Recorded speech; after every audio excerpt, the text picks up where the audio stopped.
like war. We're a warlike people. We like war because we're good at it. And you know why we're good at it? Because we get a lot of practice. This country's only 200 years old, and already we've had 10 major wars. We average a major war every 20 years in this country, so we're good at it. And it's a good thing we are. We're not very good at anything else anymore. Huh? Can't build a decent car, can't make a TV set or a VCR worth the fuck. Got no steel industry left, can't educate our young people, can't get health care to our old people, but we can bomb the shit out of your country, all right? Especially if your country is full of brown people. That's our new job in the world, bombing brown people. Iraq, Panama, Grenada, Libya, you got some brown people in your country, tell them to watch the fuck out, or we'll goddamn bomb them. But when's the last white people you can remember that we bombed? Can you remember the last white, can you remember any white people we've ever bombed? The Germans, those are the only ones, and that's only because they were trying to cut in on our action. They wanted to dominate the world. Bullshit, that's our fucking job. Now, you probably noticed I don't feel about that war the way we were told we were supposed to feel about that war, the way we were ordered and instructed by the United States government to feel about that war. My mind doesn't work that way. I got this real moron thing I do, it's called thinking. And I'm not a very good American because I like to form my own opinions. I don't just roll over when I'm told to.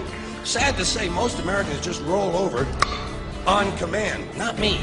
I have certain rules I live by. My first rule, I don't believe anything the government tells me. Nothing. Zero. Nope. And I don't take very seriously the media or the press in this country, who in the case of the Persian Gulf War were nothing more than unpaid employees of the Department of Defense, and who most of the time function as kind of an unofficial public relations agency for the United States government. So I don't listen to them, I don't really believe in my country, and I gotta tell you folks, I don't get all choked up about yellow ribbons and American flags. I consider them to be symbols, and I leave symbols to the symbol-minded.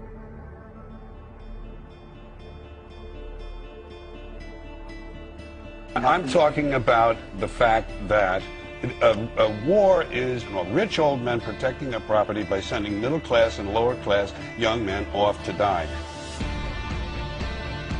Forget these foolish elections. The owners of this country don't care about the poor in general. The owners of this country, what are we going? But is this Karl Marx talking to me? The owners of this country are the voters of this country. You're wrong about that, my friend. Aren't the owners of this country the voters in this country who elected George Bush? No, they're not. Listen, for politics, these elections are a charade. It is a charade. Oh, okay. They are meant to. Well, I'll tell you, just listen for a minute. Learn a little something. The elections and politicians are in place in order to give Americans the illusion that they have freedom of choice. You don't really have choice in this country.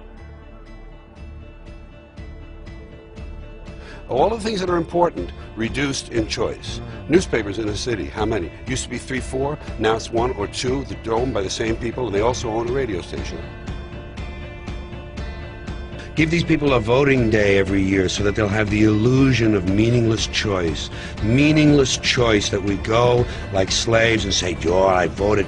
The limits of debate in this country are established before the debate even begins, and everyone else is marginalized. They're made to seem either to be communists or some sort of disloyal person. A kook, there's a word, and now it's conspiracy. See, they've made that something that should not be even entertained for a minute, that powerful people might get together and have a plan.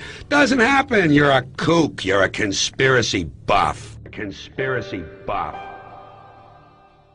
Not as a result of a conspiracy, but because... You don't need a formal conspiracy. Right. When interests converge, these people went to the same universities and fraternities, they're on the same boards of directors, they're on the same country clubs, they have like interests, they don't need to call a meeting, they know what's good for them, and they're getting it. And there used to be 7 oil companies, there are now 3, it will soon be 2. The things that matter in this country have been reduced in choice. There are 2 political parties, there are a handful of insurance companies, there are about 6 or 7 information things. But if you want a bagel, there are 23 flavors because you have the illusion. You have the illusion of choice. Right. You don't get the real important choice. There's no freedom of choice. That's a great